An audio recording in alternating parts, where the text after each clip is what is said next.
कुरान मजीद के हर इतवार को बाद नमाज ज़ोहर मस्जिद हुसैनी मलकपेट में मुनाकिद होने वाले सिलसिलेवार दर्स कुरान हकीम की महफिल में हम फिर एक बार हाजिर हैं और जो गुज़िश्ता इतवार को आयतें पढ़ी गई थी उनके कंटिन्यूएशन को बाकी रखते हुए उसके बाद वाली आयतें 3 आयतें आज पढ़ने की मैंने सादत हासिल की। आयत नंबर 31, आयत नंबर 32, आयत नंबर 33, ये सूरतुल आराफ की 3 आयतें हैं और सूरतुल आराफ 8वें पारे में शुरू होता है और इस सूरे को शुरू की तरतीब से देखा जाए तो 7वां सूरा कहा जाता है। इससे पहले कि इस मजीद तफसील हम सुने, एक बार आप और हम सब मिलकर रहमत दो आलम नूर मुजस्सम सरकार अबद करार हम गरीबों के हमगुसार रहमत परवरदिगार आकाए नामदार हुजूर अहमद मुजतबा मोहम्मद मुस्तफ़ा सल्लल्लाहु अलैहि वआलिहि वसल्लम की बारगाह अक़दस में दुरूद और सलाम का नज़राना पेश करेंगे। अल्लाहुम्मा सल्लि अला सय्यिदिना व मौलाना मुहम्मद व अला आलिहि व अस्हाबिहि व बारिक वसल्लम। या बनी आदम, पहले इसके मुश्किल अल्फाज आपके सामने रख देते हैं। या ए बनी औलाद को कहते हैं, आदम ए आदम की औलाद, खुदू इख्तियार कर लो, पकड़ लो, ज़ीनतकुम तुम्हारी ज़ीनत, तुम्हारी आराइश, इंद कुल्ली मस्जिदिन हर मस्जिद यानी इबादत के वक्त, वकुलू वशरबू और खाओ पियो, कुलू खाओ वशरबू पियो, वला तुसरिफू लेकिन इसराफ मत करो, खाओ पियो मगर इसराफ मत करो। इन्नहु ला युहिब्बुल मुसरिफीन, बेशक ला नहीं, युहिब्बु पसंद करता है, ला के साथ आए तो बेशक पसंद नहीं करता, अल मुसरिफीन इसराफ करने वालों को अल्लाह ताला। ये पहली आयत कुलू का मतलब है खाओ, वशरबू का मतलब है पियो, तुसरिफू का मतलब है इसराफ करो, लेकिन उसके पहले ला आ गया, तो ला तुसरिफू मतलब इसराफ ना करो। अब हम इस आयत मुबारका के बारे में जानने से कबल ये देखते हैं कि इसका बैकग्राउंड क्या है, ये किन हालात में नाज़िल है, और जिन हालात में कोई आयत नाजिल होती है उन हालात को तफसीर की बोली में शान नुज़ूल कहते हैं। शान नुज़ूल का मतलब किस तरह के सिचुएशंस में यह आयत नाजिल, क्या हालात थे उस वक्त, क्या मकसद था उस वक्त इसके नाजिल करने। तो जो बात हम पीछे पढ़ के आए हैं उसी को इस आयत का भी शान नुज़ूल करार दिया गया है।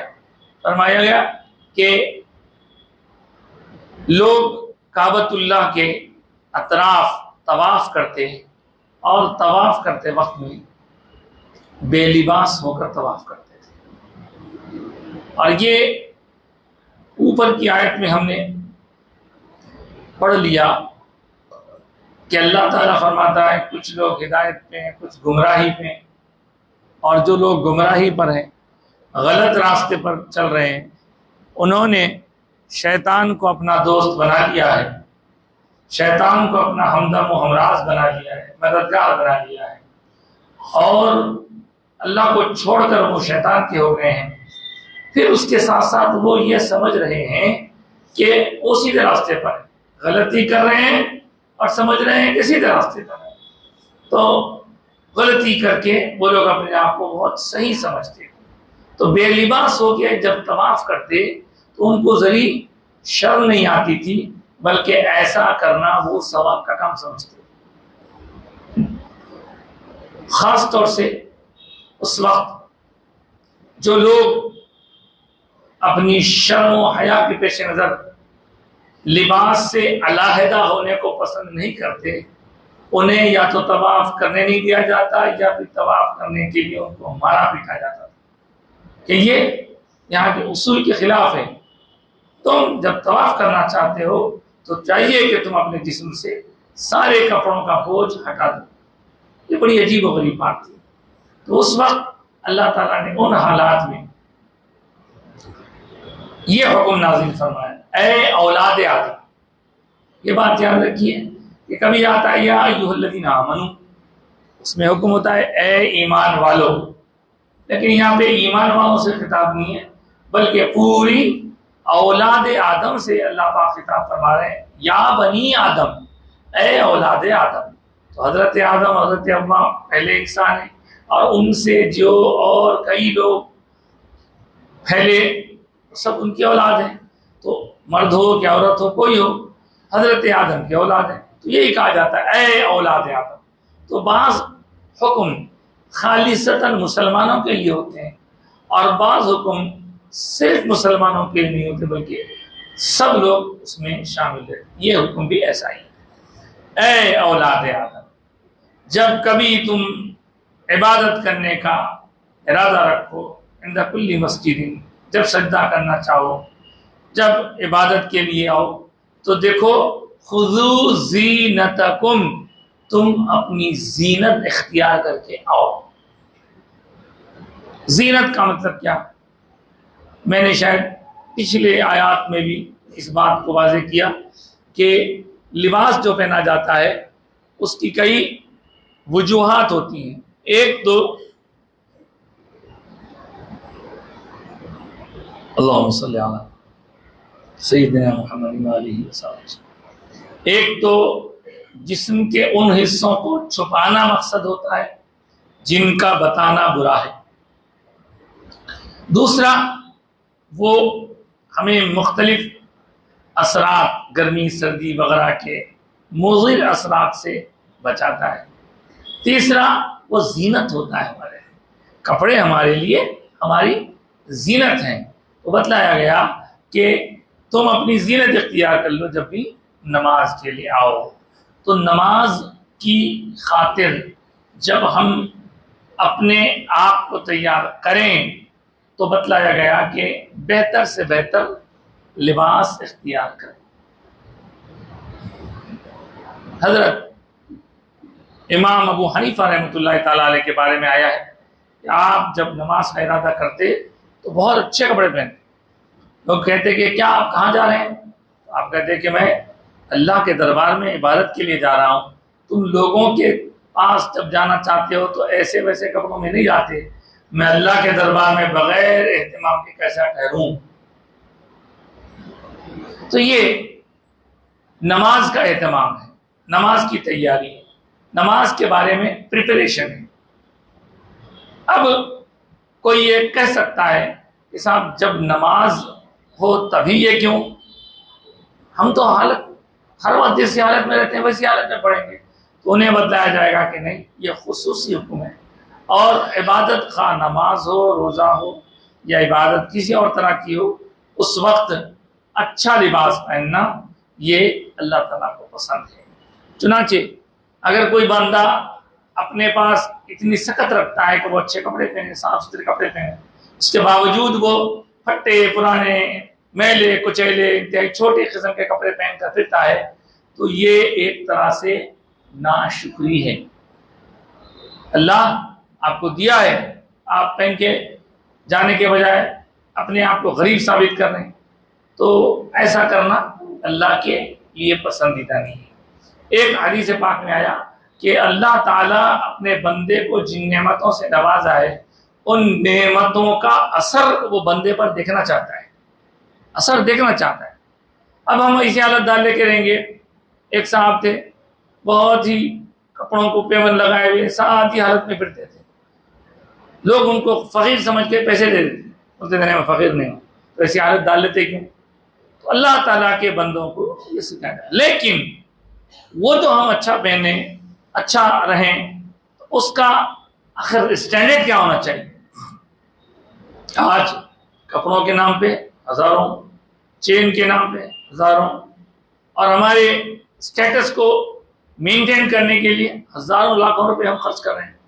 तो इसका सही तौर पर अल्लाह के पास से सलीका क्या आया है हमें सिखाने के लिए बतलाया गया कि एक तो अच्छा लिबास इख्तियार करो, और देखो तुम कोई भी चीज़ के इख्तियार करने में, खा वो खाना हो, खा वो कपड़े हो, खा वो रहने का मकाम हो, खा वो गाड़ी, कुछ भी हो, उसमें इस बात का ख्याल रखो कि जो कुछ तुम खा रहे हो उसमें, जो कुछ तुम पी रहे उसमें अल्लाह की नाफरमानी ना होने पाए। और इसराफ मत करो। इसराफ क्या है? इसराफ, इसराफ का इससे पहले भी हमने हाल समाप्त किया। जितनी जरूरत है उससे ज्यादा एक्स्ट्रा खर्च करना, जाया कर देना, ये होता है इसराफ। और मैंने शायद इस पर इससे पहले भी अर्ज किया कि जरूरत पर जितनी जरूरत है उतना खर्च करना ठीक है, लेकिन जरूरत से कम खर्च करना और इतना कम कि जिससे नुकसान हो जाए, ये कंजूसी है, बखालत है। और जरूरत जितनी है उससे ज्यादा खर्च करना, ये इसराफ। इसराफ माल में होता, खाने में होता, कपड़ों में होता, पानी में होता। जहां जितनी जरूरत है उतना खर्च करें। जरूरत से ज्यादा खर्च करेंगे तो आप आ जाएंगे इसराफ करने वालों में। और अल्लाह ताला इसराफ को पसंद नहीं फरमाते। खाओ, तुम पियो, जो अल्लाह दिया उसमें से खाओ, जो अल्लाह दिया उसमें से पियो, लेकिन इसराफ मत करो। अब आप हमारे मौजूदा दावतों के बारे में भी बहुत से लोगों का ये ख्याल होता है कि हम दावतों में खाना जिस कदर खिलाते हैं, ठीक है, खिलाने के बाद फेंकने में बहुत सा रिस्क ज़ाया हो जाता है, तो आप उतना ही पकवाएं जितनी की जरूरत हो। और अगर ज़्यादा हम इस बारे में बेएहतियाती करेंगे तो कुछ अजब नहीं कि अल्लाह ताला इन नेमतों के बारे में हमको पूछे और माज़अल्लाह अल्लाह के अज़ाब से हम बचेंगे, उससे बचने की दुआ करेंगे कि सजा भी मिलेगी। इसराफ, जो कुछ हमने अपने पास रख लिया समझे कि वो हमारा अपना है, नहीं साहब, जितनी आपको जरूरत है उतना बाकी दूसरों का है। तो ये वला तुस्रिफू में, कुरान की और आयतों में भी वला तुस्रिफू लिखा है, हद से आगे मत बढ़ो। जो हद कायम की गई है उस हद से आगे मत बढ़ो। उसके बाद इन्नहु ला युहिब्बुल मुस्रिफीन, बेशक अल्लाह ताला वो हद से आगे बढ़ने वालों को पसंद नहीं करता। उसके बाद दूसरी आयत, कुल मन हर्रम ज़ीनतल्लाहि लती अखरज लिइबादिही वत्तय्यिबाति मिनर रिज़्क़। आप फरमाइए, मन किसने, हर्रमा हराम किया, ज़ीनतल्लाह अल्लाह की जीनत को किसने हराम किया, वो अल्लाह जिसने अखरजा लिइबादिही, वो जीनत जो उसने अपने बंदों के लिए जाहिर की, वत्तय्यिबाति मिनर रिज़्क़, और खाने में पाकीज़ा चीज़ें। तो यहाँ इसका भी एक बैकग्राउंड है। दर हकीकत ये बात आप सब जानते हैं कि हज हज़रत इब्राहीम अलैहिस्सलाम के ज़माने से जारी है। हुज़ूर अकरम सल्लल्लाहु अलैहि वसल्लम के अहद शरीफ में हुज़ूर की तशरीफ़ आवर के वक्त भी हज हुआ करता था, लेकिन हज एक मेले का नाम था। उसके बाद फिर हुज़ूर ने उसको अपनी तरफ से प्योरीफाई किया और उसमें जो चीज़ें नामुनासिब होती थी उसको निकलवा दिया, और हज अब खालिसतन लिल्लाह हो गया, अल्लाह के लिए हो गया। तो उस वक्त सरकारे दो आलम सल्लल्लाहु अलैहि वसल्लम ने जब ऐलान नबूवत फरमाया तो बहुत पहले से तवाफ, हज, मनासिक सब हुआ करते। तो इस दौरान जब नबी पाक सल्लल्लाहु अलैहि वसल्लम ने अपने सहाबा से ये फरमा दिया कि ये कर सकते हो, नहीं कर सकते हो, ये खा सकते हो, ये नहीं खा सकते हो, तो मुसलमान जब भी हज का मौका होता तो उस वक्त हुजूर के इंस्ट्रक्शंस को फॉलो करते हुए जैसा हुजूर ने बताया वैसा करते। तो उन लोगों को बहुत बेचैनी होती। नंबर एक, ये लोग कपड़े पहने हुए तवाफ करते तो उनको तकलीफ होती, ये क्या गलत कर रहे हैं आप, हमारे दिन में तो ऐसा नहीं है, हमारे दिन में तो कपड़े बगैर तवाफ करना है। उसका जवाब ऊपर दिया गया। अब यहाँ दूसरी एक और बात, ये लोग जो मुयस्सर था खा लेते थे, अच्छा भी रहता था, मुरगन ग़िज़ा भी होती थी, घी भी होता था, कुछ भी खा लेते, लेकिन वो काफिरों के दिमाग में ये बैठा हुआ था कि हज करने के लिए जो भी आ रहे हैं उनको चाहिए कि वो सूखा सूखा खा लेके डर मर के रहें, ये ऐसी हर चीज खाने की परमिशन नहीं है, ये वो लोग समझते थे।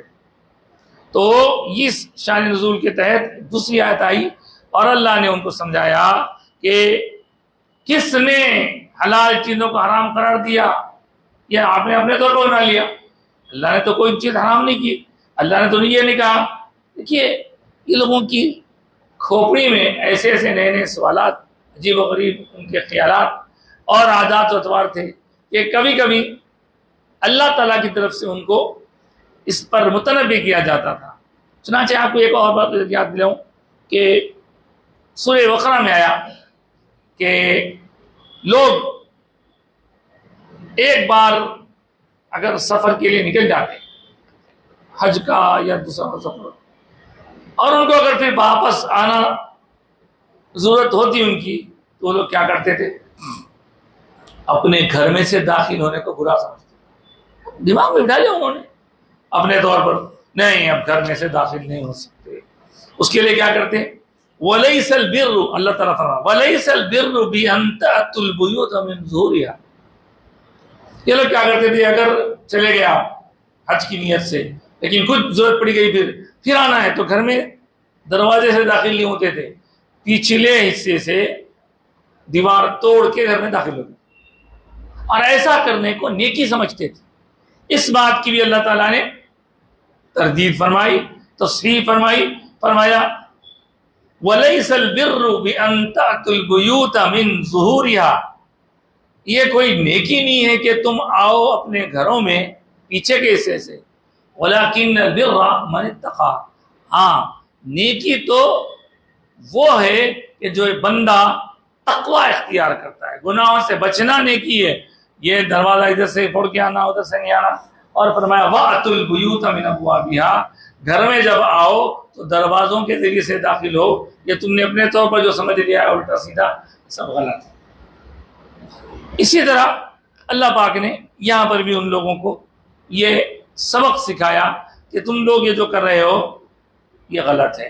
अरे खा नहीं सकते तो सूखे बटे, अब ये लोग जो मुझे सराता खाते थे, वो लोग कहते थे कि हरी ग़िज़ाएं नहीं खा सकते, ये नहीं खा सकते, और इस तरह बहुत सारी चीज़ों से वो रुकते थे। तो अल्लाह ताला उनको समझा रहा है कि यहाँ पर तो कोई ज़रूरत ही नहीं है रुकने की। तो क्या वजह रुकने की? कौन है जिसने इन चीज़ों को हराम किया है? अच्छे कपड़े पहनने को भी बाद लोग बुरा समझते हैं।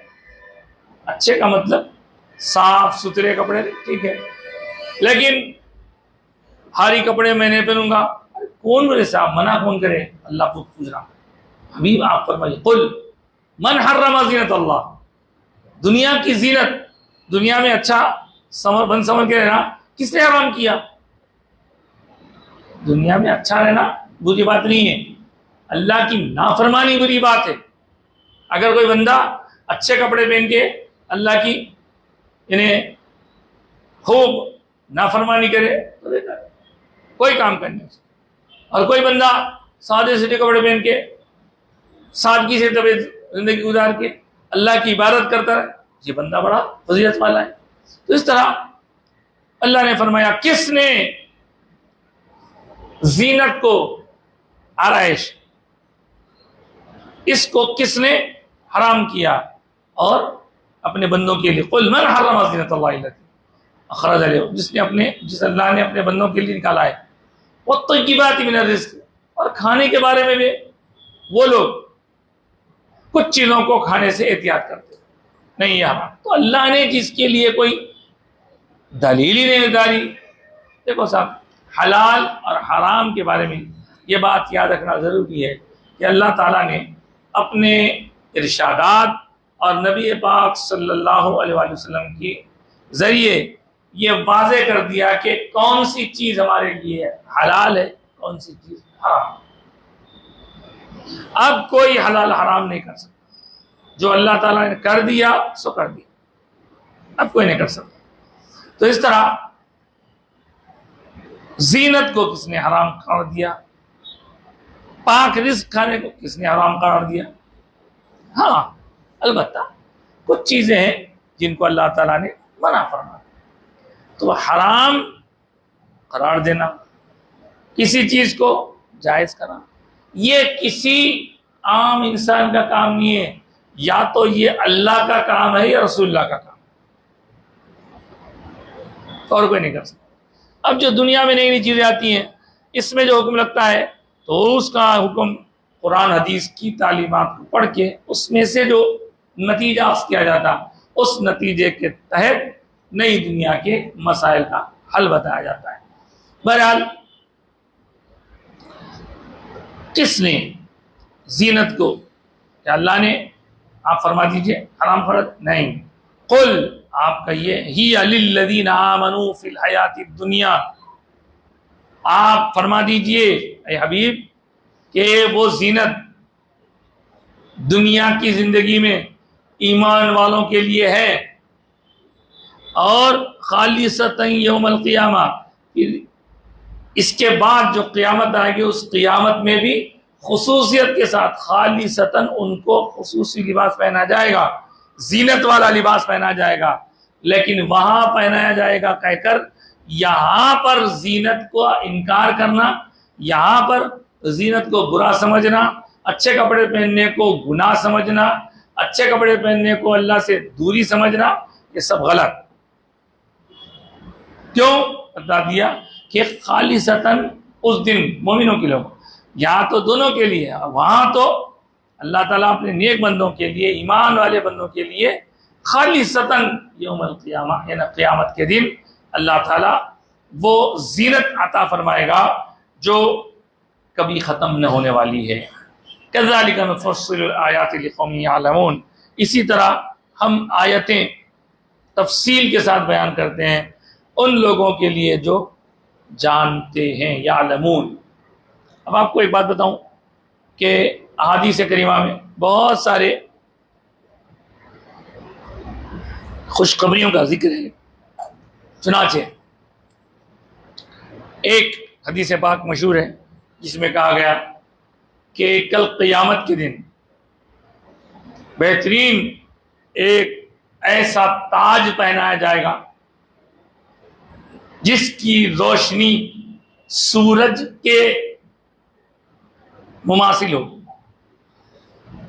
अब लोग देखकर पूछेंगे कि ये कौन लोग हैं जिनके चेहरे पर ऐसा ताज है जिसकी रोशनी सूरज जैसी है? तो उन्हें बताया जाएगा कि ये वो लोग हैं कि जिन्होंने अपनी जिंदगी में अपने बेटे को हाफिज कुरान बनाया। उसके हाफिज कुरान बनने के सबब अल्लाह इसका यहाँ ऑनर कर रहा है। अब यहाँ पर चलते एक बात याद रखूं, आपकी खिदमत रख दूं, जो हाफिज कुरान है उसकी वजह से उसके वालिदैन को क़ियामत के दिन ऐसी ज़बरदस्त नेमत अता की जाएगी। लेकिन बड़ा अफसोस होता है इस वक्त जब हमारे कुछ भाई नासमझी में या लाइल्मी में माअज़ल्लाह सुम्मा माअज़ल्लाह हुजूर के वालिदैन माजिदैन के बारे में अच्छा नज़रिया नहीं रखते, बल्कि वो ऐसी बातें उनके मुताल्लिक़ करते हैं मालूम नहीं है कि जिनको सुनकर हमारे तो रोंगटे खड़े हो जाते। लेकिन आपको इसी बात के जरिए साबित करूंगा कि जैसे एक हाफिज है तो उसके माँ बाप को इस कुरान पढ़ने वाले की वजह से आला मकाम दिया जा रहा है, तो मुझे बताइए हाफिज तो सिर्फ कुरान को खोला, पढ़ा, याद किया। जिसने सिर्फ याद किया, माना से हो ना हो, याद किया, याद करने पर उसके माँ बाप को इतना बड़ा ताज दिया जा रहा है, तो जरा गौर कीजिए जिनके कल्बे अथर पर कुरान नाजिल हुआ उनके माँ बाप के बारे में अगर कोई बुरा ख्याल करे तो अल्लाह कितना नाराज होगा, उनके माँ बाप का कैसा मर्तबा होगा, कैसी शान होगी जिनकी वजह से कुरान हमको मिला। इसलिए हुजूर के वालिदैन के बारे में जहन हमेशा साफ रखिए। किसी की तरफ से अगर ये कहा जाए कि नहीं साहब वो लोग ऐसा वैसा, सब बेकार बात है। हुजूर के वालिदैन माजिदैन की अजमत का इकरार करना है। बहरहाल आप कह दीजिए मोमिनीन के लिए तो दुनिया में भी है जीनत और आखिरत में तो उनके लिए ये खास है। इस तरह हम अपने आयतें बयान करते हैं लोगों के लिए ताकि वो जान जाएं।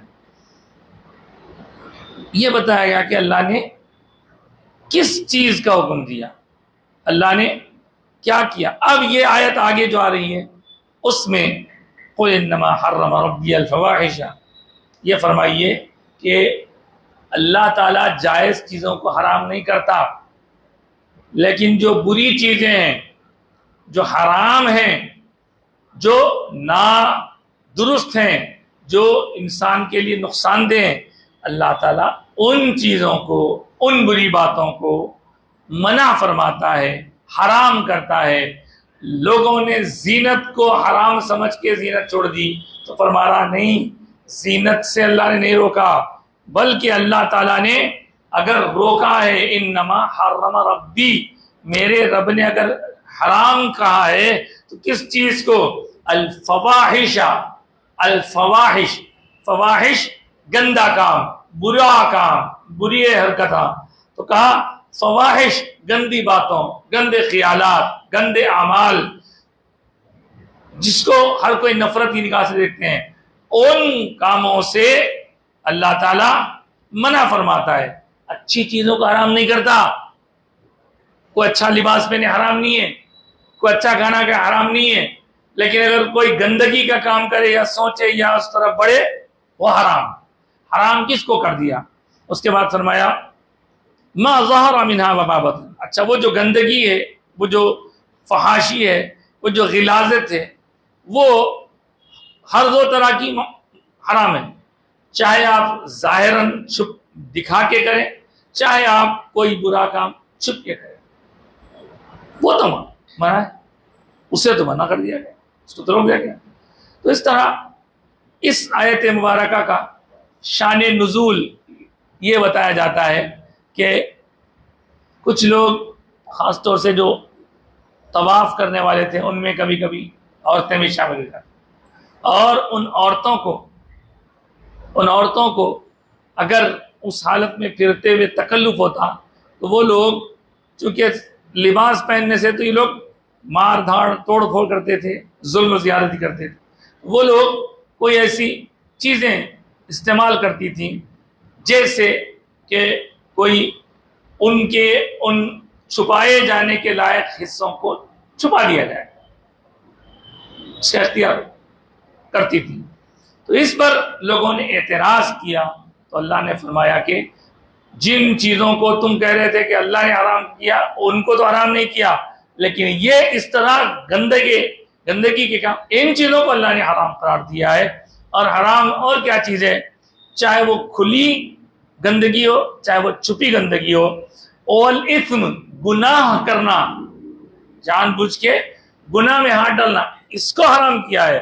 वल बग़य बग़ैर हक़, और नाहक बगावत करना, किसी के खिलाफ होना, गद्दारी करना, इसको हराम किया है। और किसको हराम किया अल्लाह ने? व अन तुशरिकू बिल्लाह, अल्लाह की ज़ात में किसी को शरीक ठहराना, ये हराम वो नहीं किया। और फिर उसके लिए मालम युनज़्ज़िल बिही सुल्ताना, कोई उसके लिए उसने दलील भी नहीं उतारी। और तुम हो व अन तक़ूलू अलल्लाहि मा ला तालमून, और तुम हो कि अल्लाह ताला के बारे में ऐसी बात कहते हो जो कि अल्लाह ताला ने नहीं कही, और तुम जानते रख नहीं उसको। तो कोई बात अगर हम अपनी तरफ से कह दें और इसको अल्लाह की तरफ मंसूब कर दें कि ये अल्लाह ने कहा है, अल्लाह ने ऐसा कहा है, तो समझिए कि हम फंस गए। इसलिए किसी भी मामले में अपने आप को इन्वॉल्व करने के पहले सोच लेना चाहिए कि क्या दुरुस्त है, क्या नादुरुस्त है। यहाँ पर एक सवाल ये पैदा होता है कि जनाब, खाने के लिए रिज़्क़ पाकीज़ा खाओ, तो क्या गंदा खाना भी होता? जी हाँ, उसकी कई किस्में होती हैं। एक तो अगर वो खाना ख़राब हो जाए, उसमें से बदबू आए, वो खाने के काबिल नहीं होता, हर नुकसानदेह चीज़ है ना। उसके अलावा अल्लाह की तरफ से कुछ चीज़ों पर पाबंदी आयद कर दी है, ये नहीं खा सकते आप, बस उससे बचना ही बचना। कुत्ता नहीं खा सकते, गधा नहीं खा सकते, हाथी नहीं खा सकते। और जो खाए जाने वाले जानवर हैं, उनको भी उस वक्त खाया जा सकता है जब उन पर अल्लाह का नाम लेकर उन्हें ज़ुबह किया जाए, हलाल नहीं होता। तो इस तरह हलाल क्या है, हराम क्या है, इस बारे में हर बंदे को थोड़ी थोड़ी जानकारी होना।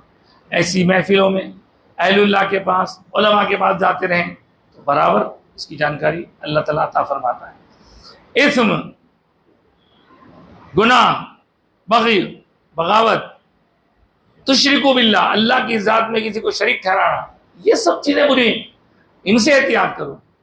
मा लम युनज़्ज़िल बिही सुल्ताना, जिसका कोई अल्लाह ताला ने दलील नहीं उतारी है। ये लोग, इसका शान नुज़ूल यही बताया गया है, ये लोग उल्टी सीधी बातें करते और कहते हैं कि ये अल्लाह ने कहा है। तो फरमाया जा रहा है कि तुम लोग कैसी बातें कर रहे हो, अल्लाह पर ऐसी बात कर रहे हो जो कि उसने फरमाई नहीं है। तो ये गंदगी का कारोबार अल्लाह ने बंद करना चाहा और इस तरह इन आयत के जरिए अल्लाह ने उनको बंद करा दिया। अब देखिए, खाने की चीज़ों में कुछ हलाल कुछ हराम, फिर पहनने की चीज़ों में भी हलाल हराम, इस्तेमाल करने की चीज़ों में हलाल हराम, हर चीज़ में।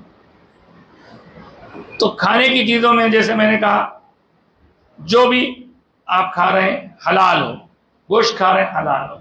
अब कोई झटका मार के ला रहा है, कोई उसको मशीन से काट के ला रहा है, सही तरीका जो बताया गया इस्लामी, उसको फॉलो करते हुए अगर जानवरों में से हलाल जानवर को अलग करके उस पर बिस्मिल्लाह या अल्लाह अकबर कहते हुए तो ज़ुबह किया जाए तब वो हलाल हो, नहीं तो हराम हो।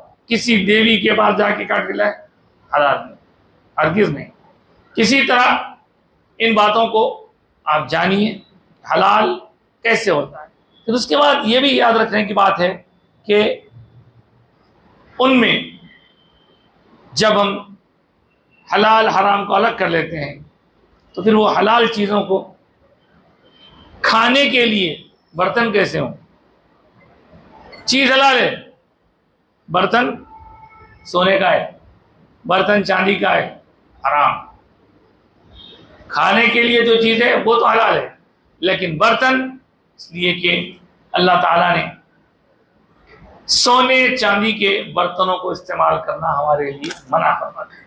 इसलिए सरकार अक़दस सल्लल्लाहु अलैहि वसल्लम इरशाद फरमाते हैं कि मेरी उम्मत पर सोने के बर्तन और मर्दों के लिए ख़ास तौर से सोने का जेवर हराम, सिर्फ औरत को सोना पहनने की इजाज़त है। इसी तरह सोने चांदी के बर्तनों के अलावा लिबास के बारे में भी याद रखना ज़रूरी है कि लिबास भी अल्लाह ताला के पसंद का हो। जो कपड़ा आपने ख़रीदा है वो सिल्क न हो, रेशम न हो, क्योंकि मर्द आदमी को रेशम पहनना हराम करार दिया अल्लाह ताला। तो ये वो चीज़ें हैं कि जिनसे हमें एहतियात करते हुए अपने आप को बचाना चाहिए। नहीं मालूम कब हमारा वक्त आ जाए, इसलिए अल्लाह के इरशादात, उसकी तरफ से जो हमको हिदायत अहकाम मिले उस पर अमलावरी की हर हाल में कोशिश करना।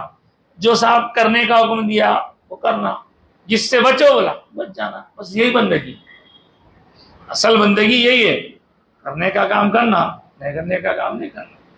तो यहाँ कुल्लम कुल्ला बता दिया गया कि जो चीज़ जायज़ है उसको कोई हराम नहीं करार दे सकता, जो चीज़ नाजायज़ है उसको कोई हलाल नहीं बोल सकता। अभी होता ही है कि कभी कभी हम देखते हैं कि कुछ लोग, गुज़िश्ता भी हमने थोड़ा डिस्कस किया था, खामखा की चीज़ों को हराम करार देते थे। अरे नहीं वो हराम है, अरे नहीं कैसा भाई, तो बोले हमको मालूम है, शक है। याद रखिए, हलाल हराम ये ताय्युन करना ये बंदे का काम है, ये अल्लाह का काम है, अल्लाह के रसूल का काम है, हमारा काम है। हाँ, बात चीज़ें जो उलमा मसाइल को देखकर उसमें इस्तेमाल करते हैं वो उनका हक है, लेकिन हर कस नाकस को ये इजाज़त हरगिज़ नहीं दी जा सकती। इसके अलावा एक बात और याद रखने की है, वो ये कि खालिस प्योर जज्बा इबादत का अगर हमारे अंदर पैदा होता है तो हम खुश नसीब हैं। लेकिन अगर हमने इबादतों को पस से पुष्ट डाल दिया है, नज़रअंदाज कर दिया है, तो इबादतें हमारे लिए वालिद जान बन सकती हैं। इसलिए अपने आप को अल्लाह की तरफ लगाए रखना है और हराम को हराम समझ छोड़ देना है, हलाल को हलाल समझ इख्तियार कर लेना है। अब उन दोनों की जो चीज़ें हैं अगर वो किसी तरह कंफ्यूजिंग है तो छोड़ नहीं, छोड़ने पर, मगर अपने दीन को, अपने ईमान को, अपने तरीके को, अपने इस्लाम को, अपनी आखिरत को संवार के रखने के लिए ये करना पड़ेगा। दिल की बात, जिस्म की बात, नफ्स की बात आप सुनते जाएंगे तो वो आपको रुस्वा करके, जलील करके छोड़ेगा। इसलिए जो काम करने का दिल चाहे पहले देखना ये अल्लाह रसूल की नज़र में दुरुस्त है कि नहीं है, तो नहीं है, छोड़ देना है। इस तरह अल्लाह ताला ने हमें इन 3 आयात में ये जो सबक दिया है, ये उस सबक को बड़े दिल की गहराइयों से पढ़ के, समझ के उस पर अमल की तौफीक भी मांगना है। अब आज की गुफ्तगू ख़त्म करने से पहले एक हदीस पाक और एक फ़िक़ही मसला आपकी खिदमत में अर्ज़ किए देते हैं।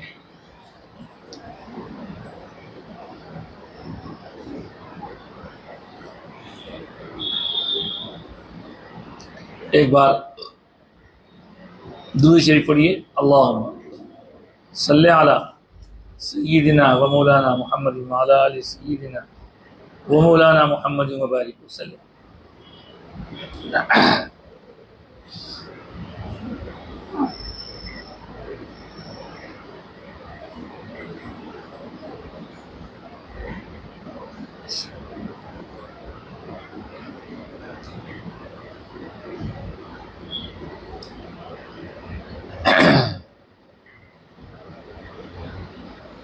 बुखारी शरीफ की एक रिवायत, मशहूर रिवायत, जिसको सुनने के बाद हमारे रोंगटे खड़े हो जाएंगे, हमें एहतियात करने का दर्स मिलेगा। अन अबी हुरैरा रज़ियल्लाहु तआला अन्हु, हज़रत अबू हुरैरा रज़ियल्लाहु तआला अन्हु फरमाते हैं, अनिन नबी सल्लल्लाहु अलैहि वसल्लम, हुज़ूर अक़दस सल्लल्लाहु अलैहि वसल्लम से रिवायत करते हैं, क़ाला, फरमाया, याती अलन नासी ज़मानुन, याती अलन नासी ज़मानुन, लोगों पर एक ऐसा ज़माना आएगा, एक ऐसा वक्त आएगा, एक ऐसा पीरियड आएगा, ला युबालिल मरउ मा अख़ज़ मिन्हु, किसी बंदे को इस बात की परवाह नहीं होगी कि जो कुछ उसने हासिल किया है, अमिनल हलाली अम मिनल हरामी, जो कुछ उसने हासिल किया है, कमाया है, वो हलाल है या हराम है, इसका उसको एहसास तक नहीं होगा, परवाह नहीं होगी उसको। आप देखिए मौजूदा दौर में कौन कौन किसको कैसा कैसा डुबा दे रहे हैं, किस तरह उनका माल खा जा रहे हैं, कोई डरा के, कोई धमका के, कोई चमका के, कोई चकमा दे के।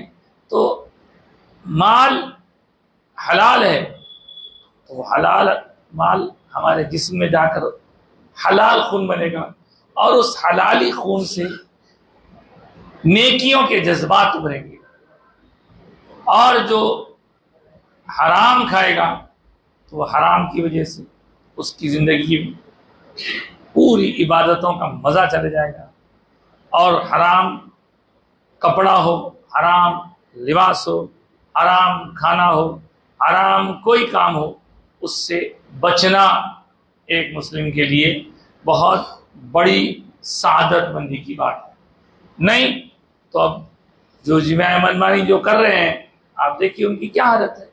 जब तक बंदे अल्लाह ताला की फरमा बरदारी करते रहते हैं, हलाल को हलाल समझ के इख्तियार करना, हराम को हराम समझ के छोड़ना, जब तक ये करते रहते हैं अल्लाह ताला भी उनसे राज़ी रहता है। लेकिन ज़माना तो ऐसा ख़राब आ गया है, अब हमको पता ही नहीं है, हमको खबर ही नहीं है, कोई से कर्जा लिए गोल, कोई मदद करा गोल, अरे किसी से सौदा हुआ, इत्तलाक की बात हुई, बनाने के ऐसा थोड़े दिए बाद में गोल। तो ये जो गोल कर रहे हैं, कर क्या रहे हैं, वो पैसा हम खुद खा रहे तो क्या हो रहा, जाना हमारे लिए नुकसान बन रहा है।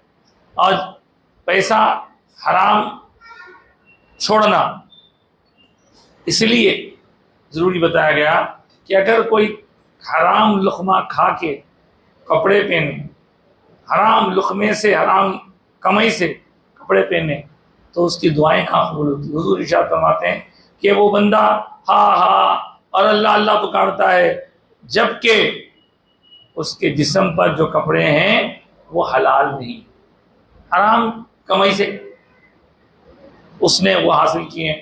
इसलिए कदम कदम पर हमको फूकना है और फूक फूक के कदम रखना है, क्या हलाल है क्या हराम है। अगर हमने समझने में गलती की और हराम को हलाल समझ बैठे, हलाल को हराम समझ बैठे, तो सरासर नुकसान हमारा अपना है, अल्लाह का कुछ भी बिगड़ने वाला नहीं है। तो आज की ये हदीस पाक थी। अब आज का फ़िक़ही मसला समाप्त फरमा लीजिए। फ़िक़ही मसला, अच्छा फ़िक़ही मसले से पहले एक छोटा सा वाक़या सुनिए। हदीस में हराम हलाल का जिक्र किया गया, उसी से रिलेटेड एक वाक़या है, बल्कि औलिया अल्लाह के वाक़यात का सुनते रहना हमारे लिए बड़ा कारआमद होता है। एक मरतबा का वाक़या है, एक अल्लाह वाले थे हज़रत इब्राहिम बिन अदहम रज़ी अल्लाह ताला, बहुत बड़े वली गुजरे, चिश्तिया से ऊपर आता खाना, बादशाह के आपने फ़कीरी कबूल की थी। तो एक बार उन्होंने महसूस किया कि उनकी इबादतों में जो पहले मज़ा आता था वो मज़ा अब नहीं आ रहा। इबादत करते मज़ा आता, अब नहीं आ रहा। बहुत सोचे, भाई नमाज को ठहरूं तो मेरा दिल नहीं लग रहा, क्या बात हो। आखिरकार कई जतन किए, ये दुआ वो दुआ, जागना का, आखिर उनके अंदर तबीयत में बहाली नहीं आई। तो एक बार सोचे, अब आज छुपके जाके मस्जिद में पड़ जाना, ताकि रात भर रो पला के अल्लाह ताला से दुआ करेंगे, दुआ करके मना लेंगे अल्लाह, क्योंकि गलती तो मेरी सुधरेंगे। रात में एक कदीम पुरानी मस्जिद में चले गए। ईशा की नमाज होने के बाद अंधेरा तो रहता था, अपने आप को छुपा लिए ताकि वो खादिम मस्जिद का जो खिदमत गुजार है उसकी नज़र में ना आए। उसकी नज़र में आएंगे तो उन्हें फिर बाहर कर देगा। जब वो लोग जाके जानिमाज़ों नीचे बच्चों पड़ गए, बड़ी मस्जिद शायद बसरा की जाऊँ, इस इंतज़ार में है कि थोड़ा सो के उठूँगा और उठ के वज़ू करके अल्लाह ताला रो रो के मनाऊँगा। लेकिन इस दौरान हैरान ये हो गए कि रात के वक्त में कुछ लोगों के मस्जिद में आने की उनको आहट महसूस। अल्लाह, अब क्या करें। फिर क्या हुआ, वो लोग आए, उनमें एक शख्स बुजुर्ग मालूम हो रहा था, उसके चेहरे पे भी काफ़ी अच्छे असरात थे। उन्होंने आई नमाज पढ़े, नमाज पढ़ के मिंबर के करीब बैठ गए और ये साहब दीवार के पीछे मस्जिद के एक कोने में अपने आप को छुपाने की कोशिश में। तो वो साहब जो आए थे रात के अंधेरे में, उनके साथ कुछ लोग भी थे। नमाज पढ़ने के बाद, दुआ करने के बाद वो बैठे और कहने लगे कि ऐ लोगों, तुम्हें मालूम है कि आज मस्जिद में हमारे अलावा कोई और मखलूक भी है। इन्हें चौंके, अल्लाह क्या बोल रहे हैं। बोले हमको तो नहीं मालूम। हाँ हाँ है, यहाँ एक साहब हैं और उनकी हालत ये है कि उनकी नमाजों में से मज़ा चला गया, तो वो रो रो के अल्लाह को मनाने के लिए आज रात आके चुपके से मस्जिद में छुपके बैठे हुए हैं। अल्लाह अकबर, उन्होंने अंदर छुपके बैठे हुए हैं, ये सब बाहर बातें हो रहे हैं। बोले अब जियो या मरो, एक बात तो ज़रूर है कि जब बंदे को मैं मिला नहीं, मेरे मिलने के बावजूद, मैं नहीं मिलने के बावजूद उन्होंने मुझे देख लिया, पहचान लिया, और वो ये भी कह रहे हैं कि उनके नमाजों में से, इबादत में से मज़ा चला गया है, इसलिए वो आके यहाँ रात में गुजार करके अल्लाह ताला से दुआ करना चाहते हैं। तो उन्होंने सोचा कि इनको किसने बताया, मेरी नमाजों का लुत्फ चला गया, किसने बताया। तो हिम्मत किए, बोले जो होता देखा जाएगा। पहुंच गए सामने, आगे बोले कौन है भाई आप लोग। बोले हम कौम जिन्नात से ताल्लुक है। जिन्नात आए मस्जिदों में आते भी, डरने घबराने की बात नहीं। तो बोले ये मेरे शागिर्दा हैं और मैं इनका उस्ताद हूँ। और जिन्नातों में भी नेक शख्सियत थी कोई बुजुर्ग। तो बोले आपसे मैं जब से सुन रहा था, आपने मेरे बारे में कहा, मैं छुपा हुआ था कि मुझे नमाज में मजा नहीं आ रहा, इसीलिए मैं यहाँ आके अल्लाह से दुआ करने के लिए रात में रुका हुआ हूं। ये आपको किसने बताया? उसके बाद क्या लगे, जब आपको ये मालूम है कि मेरी नमाजें चली गई हैं, तो फिर ये भी मालूम होना चाहिए, इस पे भी आप बाखबर होंगे कि आखिर मेरी नमाजों में से मजा गया क्यों। जब वो मालूम है तो ये भी मालूम होना चाहिए। बताइए, मेरे को मेरी परवाह नहीं है, क्या करते कर जाओ, मारते मारते। उन्होंने कहा कि मियाँ ऐसा है, तुम्हारे इबादतों का जो लुत्फ था इसलिए खत्म हुआ है क्योंकि तुम्हारे पेट में थोड़ी सी हराम लुकमे के साथ हराम कमाई चले। अल्लाह अक्बर। मैं तो नहीं खाता हराम। सुनिए, गौर से सुनिए, बड़े लोगों की बड़ी बातें रहती। मैं तो हराम नहीं खाता, मैं तो एहतियात करता हूँ। एहतियात करते हैं आप, लेकिन 4 दिन पहले आप बाजार गए थे खजूर खरीदने के लिए। सूखे खजूर थे ना, छुहारे बोलते। आपने जब खरीद लिया, आपको देने वाले ने तोल कर दे दिया, तो आप उसको महफूज रख के अपने घर जाते हुए जैसे ही झुके तो आपने महसूस किया कि उस मकाम पर कुछ नीचे खजूरें गिरी हुई। ये सोच के कि शायद मेरा माल जब तोला जा रहा था उस वक्त तुलते तुलते ये उसमें से कुछ गिर गए होंगे, आपने वो खजूरों को उठा लिया, उठाकर अपने खजूरों में मिला लिया और वो खजूर इसमें मिक्स हो गए। और वो खजूर चूंकि आपके लिए हलाल नहीं थे और आपने उसको खा लिया, इसलिए आपके अंदर की रूहानी तरक्की, नमाजों का मजा, तिलावत की चाशनी, नमाजों के जरिए अल्लाह का कुर्ब पाना, ये सब चीजें आपकी जाया और बेकार हो। किससे? तो फिर उन्होंने जाकर तौबा की। हालांकि वो जानबूझ के तो ऐसा नहीं किए थे। खजूर जो है अपने नीचे रह गए, अरे नीचे गिरे शायद मेरे होंगे, खा लिए। तो इससे अंदाजा लगाइए कि हमारी इबादतों में सुरूर, कैफ, तस्कीन, मजा क्यों नहीं आ रहा? कहीं ना कहीं कुछ गड़बड़ है, जिसकी वजह से हमें अपनी नमाजों में मजा नहीं आ रहा है। बहरहाल अल्लाह का बड़ा फजल है, अल्लाह हमको अपने कर्म से मजीद सरफराज फरमाए और नमाजों की पाबंदी की तौफीक अता फरमाए। इसमें हलाल खाने और हराम से बचने का हौसला अता फरमाए। आमीन जाए नबी। अब आज का फिक़ही मसला समाप्त कर लीजिए। देखिए साहब, हमारे इस्लाम मजहब दीन के जो अहकाम हैं, उन अहकाम की अलग अलग किस्में होती हैं। उन किस्मों को हम अच्छी तरह जानते हैं। आप सोचिए, मेरे लिए तो आसान है। उन किस्मों में सबसे बड़ी किस्म जो है उसको कहते हैं फर्ज। और उसके बाद का दर्जा आता है वाजिब, फिर उसके बाद का दर्जा आता है सुन्नत मौक़दा, फिर उसके बाद दर्जा आता है सुन्नत गैर मौक़दा, फिर उसके बाद आता है नफिल या मुस्तहब। इतने कैटेगरी हमारे काम।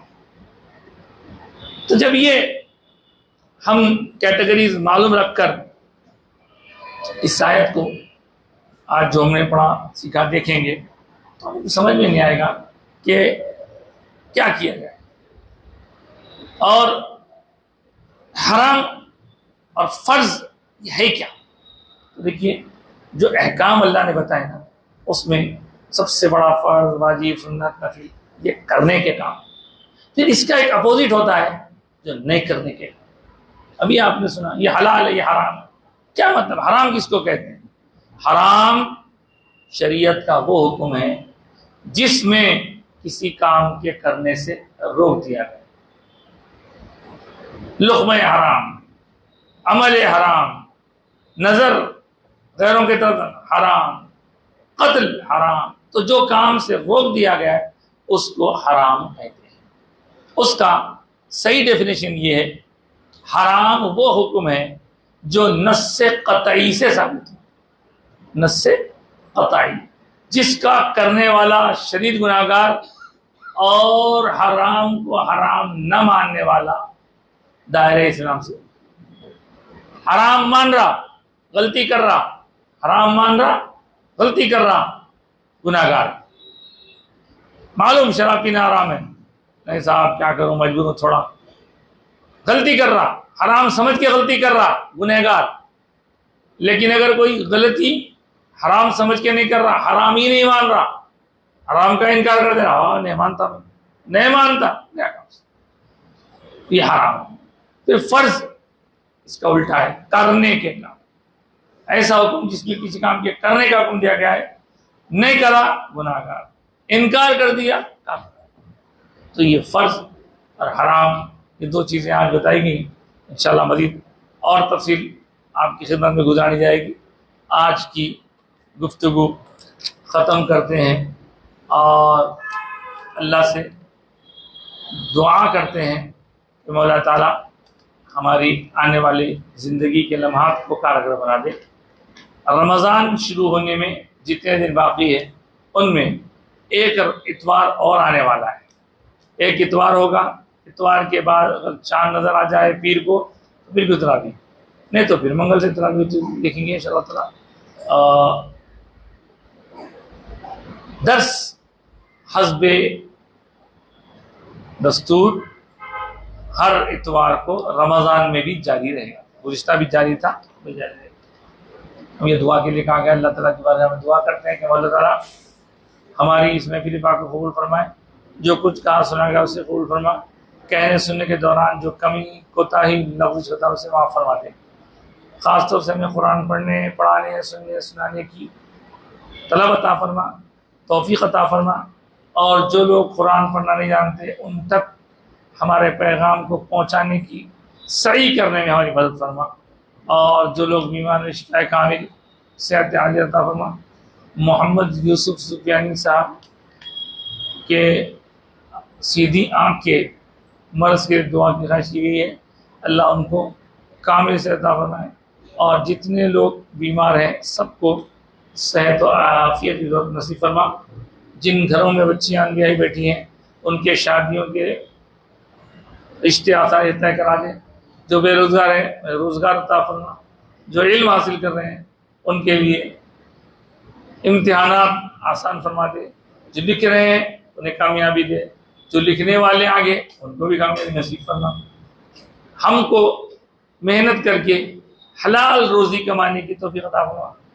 इस्लाम की ज़िंदगी दे और इज़्ज़त की रोज़ी दे, ईमान की मौत नसीब फरमा। आमीन या रब्बल आमीन। सल्लल्लाहु